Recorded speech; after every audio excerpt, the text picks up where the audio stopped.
Kan ini pertama kali kita banyak perubahan. Ya perubahan untuk sesuatu yang lebih baik harapannya kan. Yang pertama adalah format pertandingannya dari sistem series menjadi home and away seperti sepak bola. Ini udah berjalan setengah musim. Kemudian ada salary cap juga, sesuatu yang baru kita terapkan di sini. Karena masih baru pasti ada banyak evaluasi ya. Tapi yang perlu dilihat mencapai titik ini juga perlu sesuatu yang kita lihat prestasi bersama, bukan kita sebagai liga ya, tapi pemain, klub, manajemen semua, bahkan fans bisa membawa sampai ke titik ini nih sesuatu perjalanannya yang tidak mudah, itu pertama. Nah mengenai evaluasi, ya karena ini perombakan lumayan drastis, banyak hal-hal yang menjadi catatan yang kekurangan tapi bisa diperbaiki. Karena begini, sebelumnya kan IBL selalu menjadi penyelenggaranya dengan sistem series. Ya, series itu kan kita main di satu kota 10 hari, semua kita yang menyelenggarakan. Dengan home and away ini kan tim sekarang yang menyelenggarakan. Jadi kalau kita ada sekian tim, mungkin ada standar yang sudah baik, ada yang setengah baik, ada yang masih belum terlalu baik.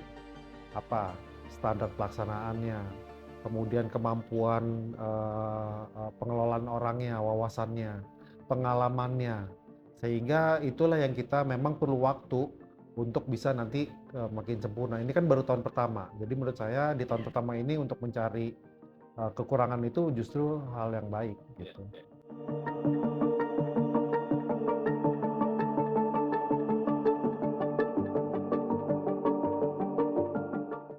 Dengan format ini kan kalau olahraga itu biasanya ada fanatisme ya. Dengan sistem home and away ini yang paling utama adalah membangun fanatismenya. Karena tim itu akan bermain sebagai tim tuan rumah di kotanya, di mana di situ harapannya menumbuhkan fanatisme dari penggemarnya. Kalau kemarin kan keliling ya, jadi nontonnya siapapun bisa ditonton. Ke Bali siapapun bisa tonton. Nah sekarang harus menumbuhkan pecinta klub bola basket dari Bali ya masyarakat Bali.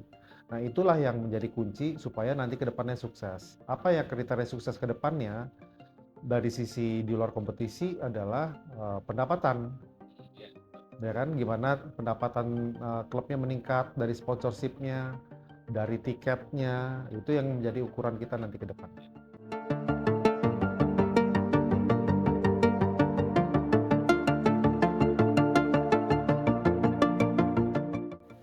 Mereka justru ngelihat ke kita ini sesuatu hal yang berani gitu.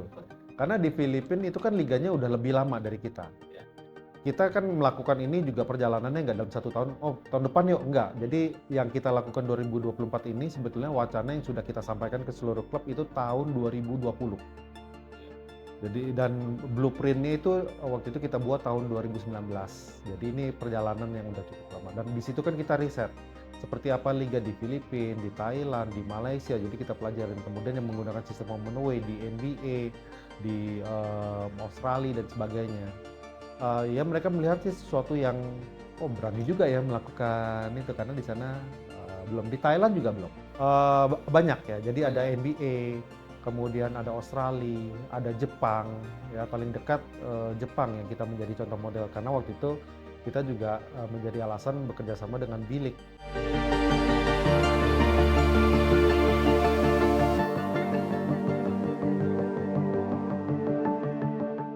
Ya kalau ya kan nomor satu sepak bola udah pasti gitu kan, karena dari dulunya begitu. Mungkin basket di Filipina nomor satu, jadi agak berbeda. Tantangannya adalah bagaimana kita membangun popularitasnya. Ya, dengan semakin popularitas, kemudian semakin dikenal, semakin banyak yang terinspirasi, semakin banyak anak-anak yang main. Jadi buat kita melaksanakan kompetisi yang baik, kemudian konsisten itu penting. Hal kedua yang penting juga adalah bagaimana kita bisa mengenalkan siapa pahlawan-pahlawannya. Karena kan pemain itu penting, ya, menjadi tontonan, kemudian menjadi inspirasi dan generasi berikutnya, oh mau menjadi seorang titik-titik gitu ya. Exactly, gitu, Michael Jordan. Bahkan di sana Michael Jordan jauh lebih besar dari Chicago Bulls-nya kan gitu. Nah, itulah yang perlu kita bangun supaya eh, masyarakat bola basket ini, pencinta basket ini makin besar lagi. Balik tadi yang dengan sistem home and away, kan harapannya begitu ya. Misalnya Yuda Saputra bermain di Prawira Bandung, menjadi kebanggaan kota Bandung. Ya mudah-mudahan itu di Bandung masyarakat basketnya semakin banyak. Kalau kita bisa duplikasi itu di kota-kota lain, di kota-kota semua yang ada IBL, ya mudah-mudahan kita bisa terus makin besar.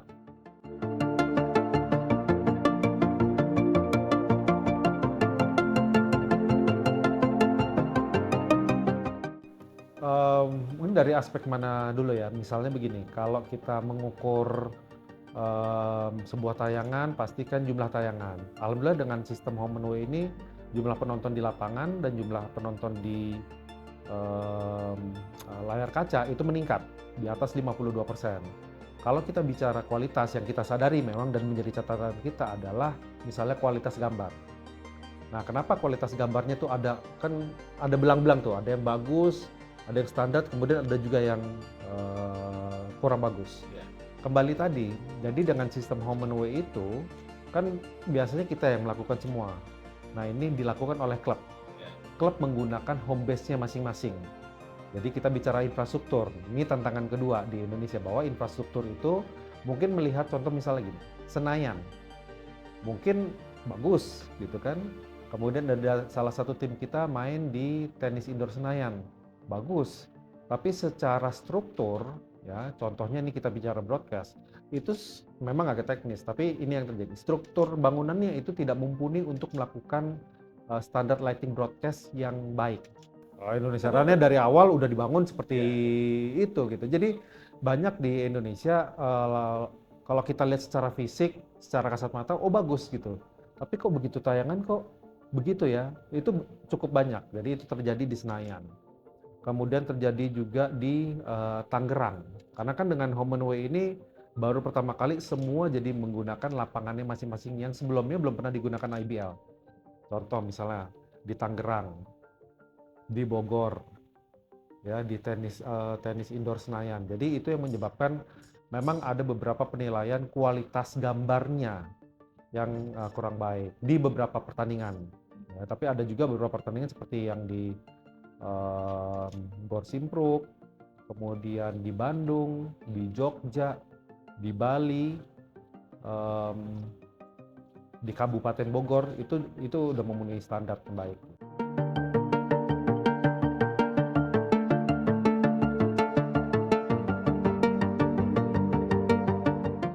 Ya, pasti kan ada tanggapan. Ada pro kontra, ya pasti. Semua keputusan pasti ada pro kontranya. Tapi kalau kita melihat ini perencanaan cukup panjang, bukan dalam 1 tahun kita lontarkan kemudian langsung kita coba. Jadi menghitungnya juga cukup lumayan ya, menghitung potensi resikonya. Secara biaya memang pasti meningkat. Ya, tadinya sebuah tim itu kan berangkat tanding pulang. Sekarang dia harus menyelenggarakan. Kemudian sekarang dia harus memastikan fansnya itu terlayani dengan baik. Di sisi lain itu kan berarti ada kesempatan lapangan kerja kan di situ. Nah itu efek-efek samping yang dengan sistem home and away ini menjadi suatu hal yang positif. Kemudian kita bicara pendapatan tiket, kita bicara potensi pendapatan merchandise. Biaya memang kalau di-compare dengan sistem yang sebelumnya pasti lebih tinggi. Begitupun juga liga. Bukan diartikan ketika ini penyelenggarannya pindah ke klub, kita jadi turun. Enggak. Kenapa kita jadi tinggi? Contoh misalnya, broadcast. Ini semua pertandingan kan ditayangkan live ya. Kalau dengan sistem yang sebelumnya, bayangkan di satu kota, satu hari, 4 pertandingan. Jadi sekian kamera, 8 kamera kita hanya diam di situ. Nah sekarang dengan sistem home and away, sehari ada 4 pertandingan di 4 kota yang berbeda. Jadi kita harus mengkali 4 settingan broadcast kita, 8 kamera kali sekian dan sekian. Dan itu kan biaya kita juga membengkak. Jadi secara biaya memang ada peningkatan, tapi di sisi lain dengan format ini harusnya menambah potensi pendapatan. Nah itu yang perlu dilihat.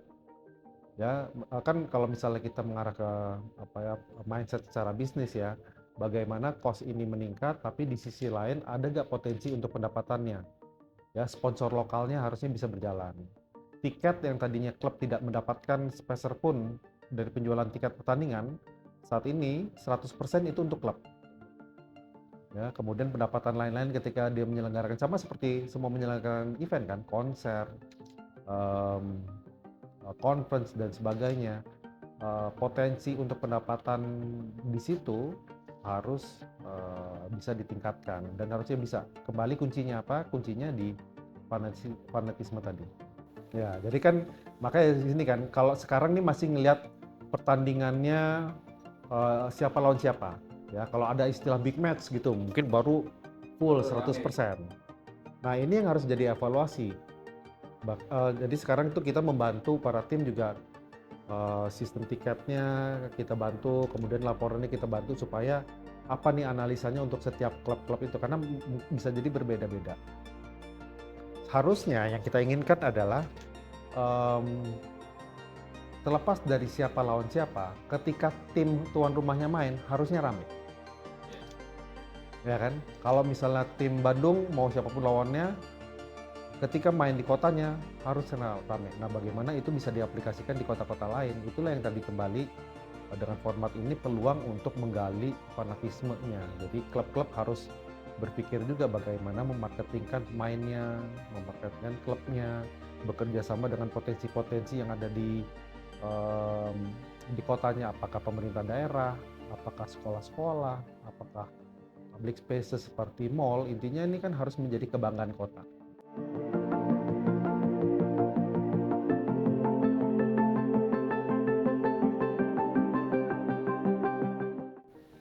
Sebetulnya standar itu kita udah bikin. Jadi misalnya minimum sekian ratus lux gitu kan. Kemudian strukturnya harus begini, jumlah ini harus begini. Tapi memang tantangannya tadi secara struktur gedung itu tidak mumpuni. Jadi harus pindah tempat kan gitu. Nah, ketika pindah tempat, misalnya lampunya udah cukup bagus tapi ada tantangan lain. Contoh misalnya klub di Jakarta. Pelita Jaya punya stadion kan di Sumantri. Secara struktur lampu itu sih udah bagus karena udah pernah dilakukan. Tetapi sayangnya ada beberapa safety reason yang tidak bisa masuk sebagai kriteria sehingga pertandingannya tidak bisa dilaksanakan di sana. Sehingga harus mencari tempat lain yaitu di tenis indoor. Nah, dengan berjalannya waktu, kemudian evaluasi juga, makanya sekarang kan Pelita Jaya pindah ke UNJ kan. Gitu. Jadi kalau standarisasi sebenarnya ada, tetapi ya itu kan tantangannya beda-beda ya. Kedepannya ini akan kita terus perbaiki. Apakah penambahan, kemudian ada tempat yang bisa ditambah, ada yang enggak. Nah itu kan mesti jadi pertimbangan lagi. Karena pilihannya nggak banyak sebetulnya kan. Sebenarnya gini, kalau dia di kota yang sama, dia berbagi tempat, nggak apa-apa. Ya, Lakers dengan Clippers, ya meskipun sekarang Lakers sudah mulai bangun stadion baru ya, tapi dia di tempat yang sama, nggak apa-apa. Gitu. Dan di negara lain pun juga dilakukan seperti itu. Dan apakah setiap klub harus memiliki uh, stadion? Enggak juga. Kita pelajari di Jepang, nggak semuanya punya stadion, justru mereka bekerja sama. Nah, inilah yang bisa dicontoh bekerja sama dengan apakah pihak swasta atau pemerintah daerah, tapi itu bukan kita lagi. Karena strukturnya jadi yang menggunakan klub tapi yang kerja sama kita. Nah, ini kan yang kita mau dorong tuh bukan melimpahkan tanggung jawabnya ya, tapi melimpahkan bagaimana potensinya. Di Jepang juga begitu. Klub itu bekerja sama dengan pemerintah daerah. Sehingga pemerintah daerahnya mensupport, memberikan insentif dalam bentuk infrastruktur. Yang kedua, memberikan juga dukungan publikasi. Jadi kalau ada tim main, misalnya di sana ada klub Chiba, ya kota Chiba namanya Chiba Jets. Itu seluruh kotanya didukung oleh pemerintah daerah, warnanya jadi merah. Di setiap jalan tuh ada muka-muka pemainnya. Ya, nah itu yang peluang-peluang itu yang sebetulnya bisa dilakukan oleh klub ketika mereka berkolaborasi dengan potensi yang ada di kotanya, apakah tadi ya pemerintah daerahnya, lokal, private sectornya sebagai sponsor, ini banyak yang masih bisa dilakukan. Dan kita yakin kalau misalnya kita waktunya ada terus, semuanya bisa sambil belajar. Di Jepang itu kan home and away dari tahun 2017 kalau nggak salah ya. Sekarang dia sudah mulai metik. Ya, jadi ada perjalanan itu, nggak semua dalam kita pelajari satu, 1-2 tahun belum tentu bisa.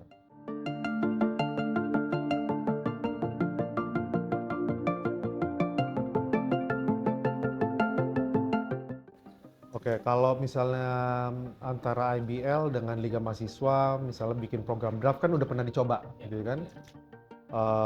Terlepas dari kelebihan dan kekurangannya, kita merasa belum fit in. Apa yang kita lihat di sana plek-ketiplek kita adaptasi di sini kan. Draft kan akhirnya sekarang di IBL ditiadakan, jadi setiap klub bisa langsung menyelenggarakan.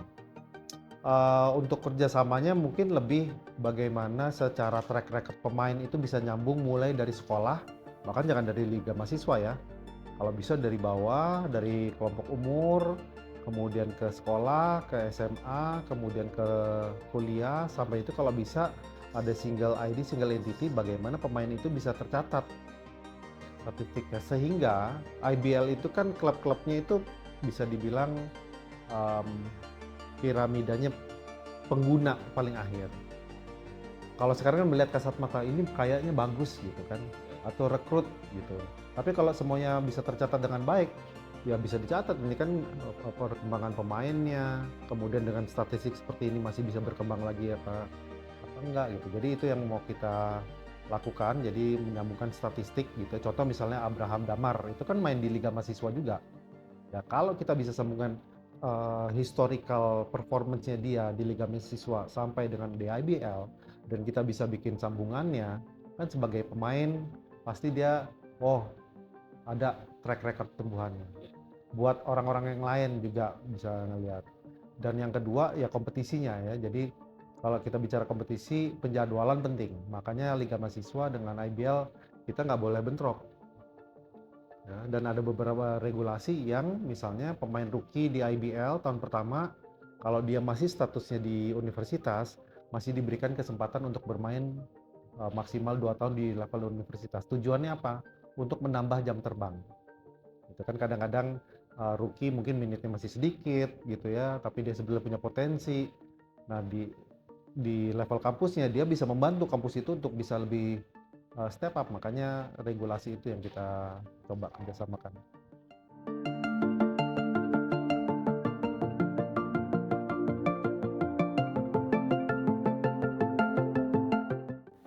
Kalau saya melihat kan sebagai penyelenggara gitu ya, jadi konsep penyelenggara tuh semua berawal dari perencanaan. Jadi dengan level internasional itu perencanaannya luar biasa, itu hal penting yang harus kita pelajari dan kita biasakan. Ya kalau kita lihat sebuah event World Cup 2023 yang kita tonton itu waktu itu 10-12 hari, itu perencanaannya 4-5 tahun, bahkan kan kita menang bidding itu tahun 2017 kalau nggak salah. Sebelum ada stadion itu ya? Jauh.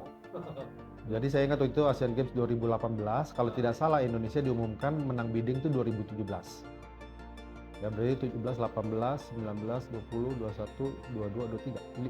Minimum 5 tahun untuk mempersiapkan acara yang seperti itu, yang 10-12 hari. Dan kita pelajari dari ya negara-negara besar, memang semuanya kuncinya di perencanaan. Perencanaan yang panjang, kemudian detail, baru ya kita lihat aspek-aspek lainnya, misalnya bagaimana cara hiburannya, gimana melakukan promosinya. Tapi yang saya pelajari lebih banyak itu bagaimana mereka membantu kita bahwa persiapan itu menjadi kunci gitu.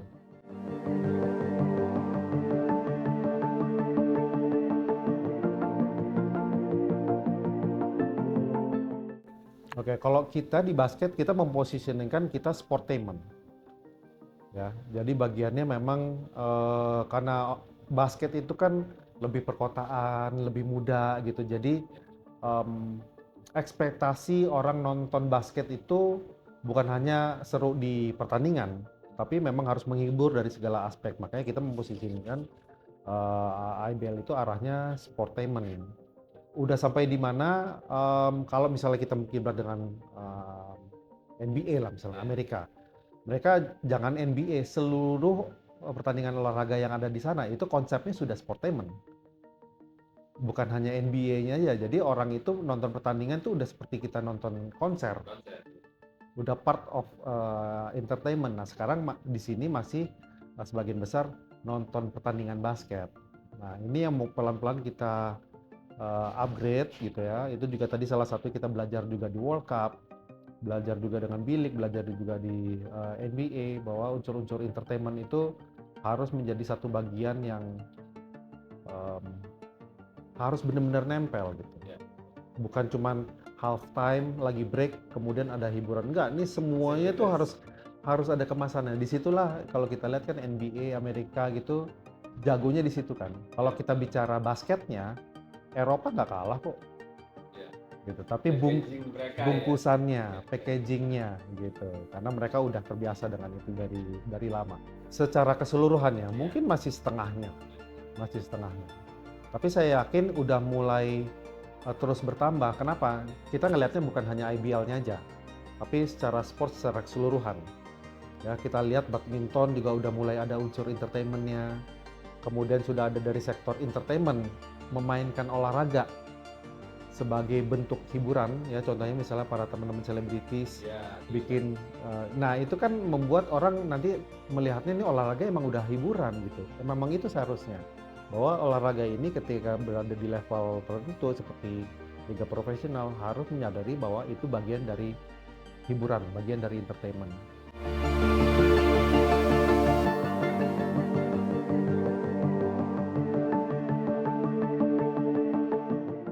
Kalau menurut saya hal yang wajar dan perlu kita lakukan ya. Kalau untuk apalagi untuk mengejar ketertinggalan, untuk mempercepat proses kualitas tim nasional di level internasional ya. Kalau kita bicara di nasional mungkin liganya terus meningkat, tapi kan bagaimana liga yang terus meningkat ini impact-nya juga di level internasional. Jadi naturalisasi ini menurut saya hal yang bagus. Apalagi kalau misalnya bola basket gitu ya. Bola basket kan nature-nya size. Bicaranya genetik. Bukannya mengecilkan ya. Ya, saya juga ini bukannya mengecilkan ini, tapi kan kalau kita berkompetisi di level internasional ya fair ya, to be fair kita mesti lihat size-nya seperti apa. Bagaimana kita mengejarnya gitu kan. Boleh kita melakukan regenerasi, tapi itu kan perlu waktu. Ya. Waktu berapa lama yang kita perlukan? Nah, itu kan relatif. Untuk mempercepat kan makanya ada program naturalisasi gitu. Dan menurut saya negara lain juga melakukan itu dan impact-nya bagus ya. Kalau saya tidak melihat naturalisasi itu mematikan bibit lokal. Ini dua hal yang jalan bersamaan. Sepak bola juga begitu. Dengan apalagi sepak bola yang sekarang kita lagi tonton kan naturalisasi cukup banyak, tapi kita lihat pemain yang dari bibit lokalnya juga banyak kan. Justru dengan pembibitan lokal kemudian ditambah dengan naturalisasi, artinya kan ini olahraga ya, berkompetisi untuk menjadi yang terbaik. Ketika ada elemen yang lebih baik, gimana caranya semua untuk berkompetisi. Jadi menurut saya ini bagus justru untuk asal dilakukan dua cara ya, naturalisasinya ada, bibit lokalnya juga ada. Kan mereka jadi terpacu, mereka jadi belajar, ada transfer knowledge, ada transfer culture. Kalau misalnya naturalisasinya, sekarang kan kita lihat misalnya ada Leicester Prosper, Brandon Jawato sudah lokal. Kemudian pemain-pemain ya Jamar misalnya ya, atau pemain lain yang Bin, mereka asalnya dari luar negeri, mereka kesini kan sebetulnya mereka bukan hanya membawa skillnya saja, mereka membawa knowledge, mereka membawa culture, mereka membawa mindset. Ya, itu yang perlu dilihat juga sebuah positif impact untuk si pemain-pemain yang tadi istilahnya ada yang di grooming lokal gitu.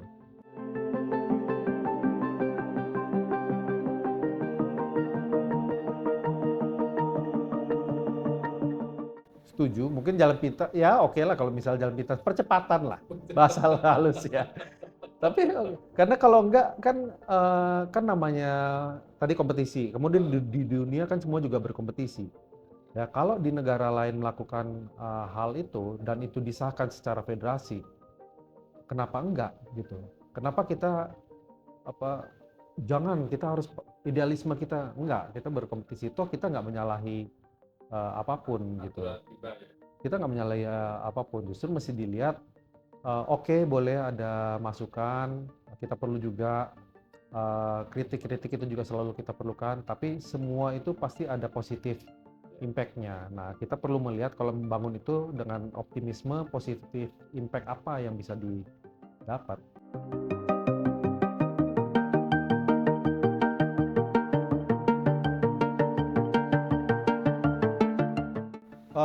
Kombinasi, kalau tadi kita bicara ya. Misalnya tadi kan saya bilang naturalisasi bagus, tapi harus juga pembibitan lokalnya harus jalan. Kalau kita lihat SEA Games kemarin dengan roster Indonesia mengalahkan Filipina ya waktu itu, ada Derek Michael.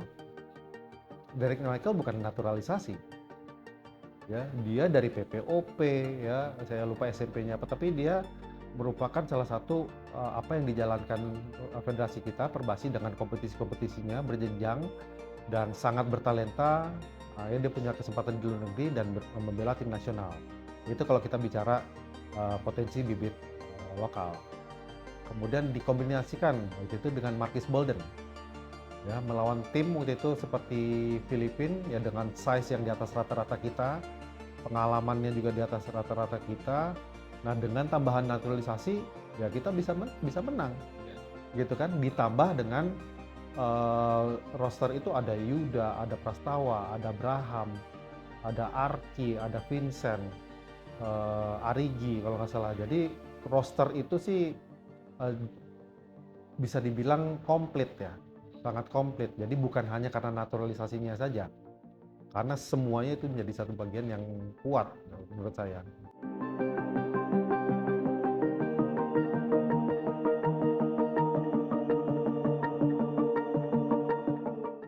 Saya lupa angkanya, kalau nggak salah Indonesia sekarang 75 ya kalau nggak salah ya. Tapi saya yakin dengan kita banyak menyelenggarakan event internasional, berkompetisi juga di seperti FIBA Qualifier, ini kesempatan untuk meningkatkan. Karena kan itu salah satu ukuran ya untuk melihat olahraga bola basket itu di negara tersebut ada di level mana.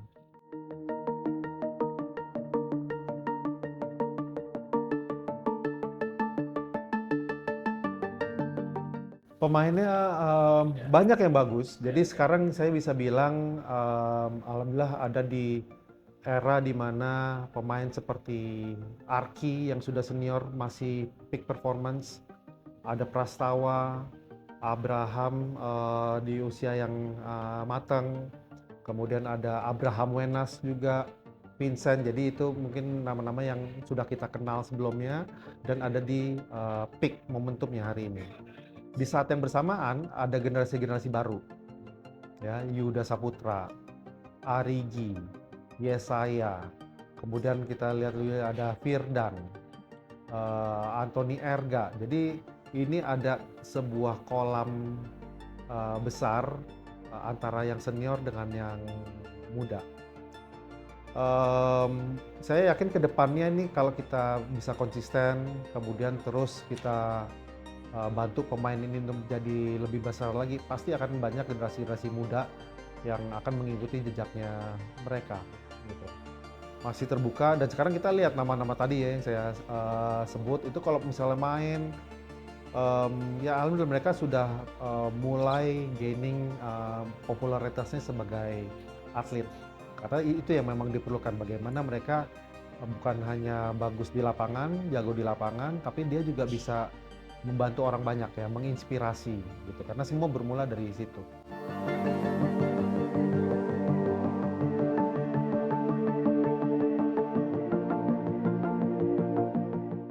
Ya kalau sarannya begini, ini dunia basketnya udah semakin besar, begitu juga pemainnya. Jadi udah tidak bisa lagi melihat egosentris kan, ya mikirin diri aja sebagai pemain, tapi dia juga punya tanggung jawab terhadap penggemarnya. Nah, kalau misalnya ada sense itu, maka bagaimana bertanding itu sebetulnya juga quote unquote melayani penggemar. Ya, setelah pertandingan di luar itu bagaimana tetap respect dengan penggemar, karena itu banyak yang nunggu. Ya, bagaimana berkomunikasi dengan mereka dengan baik. Bagaimana menerima kritikan dari mereka dengan baik. ya. Jadi mempersiapkan di dalam pertandingan dan di luar pertandingan itu udah menjadi satu paket yang nggak bisa dilepaskan ya. Kemudian karena ini udah sorotannya makin besar, apalagi mereka sebagai pemain, kita lihat udah mulai menjadi brand ambassador, kontraknya juga membaik, maka kan sorotan publik semakin besar.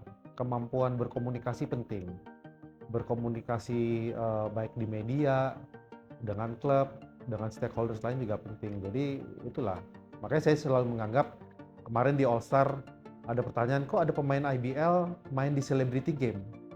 Ya kan? Buat saya ya pemain basket kita kenapa nggak dibilang selebriti? Itu mindset saya. Jadi saya juga merasa punya tanggung jawab bukan hanya mengelola kompetisinya, tapi ini adalah platform untuk membantu mereka menjadi lebih besar.